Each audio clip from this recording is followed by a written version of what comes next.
నమస్కారం ఘంటారావానికి స్వాగతం. ముందుగా ప్రధాన అంశాలు. రాష్ట్రంలో పెట్టుబడులపై ప్రభుత్వంతో ఎస్ఏఈఎల్ చర్చలు. 2 దశల్లో 1200 మెగావాట్ల విద్యుత్ ఉత్పత్తికి అంగీకారం.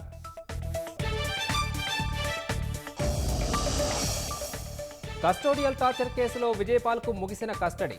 చాలా ప్రశ్నలకు సమాధానం దాటవేసినట్లు సమాచారం.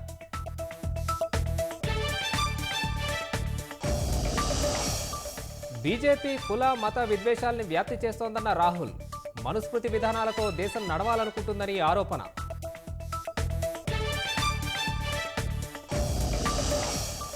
చలో ఢిల్లీ ఉద్రిక్తతలో పలువురు రైతులకు గాయాలు. పాదయాత్రను నిలిపివేస్తున్నట్లు ప్రకటన.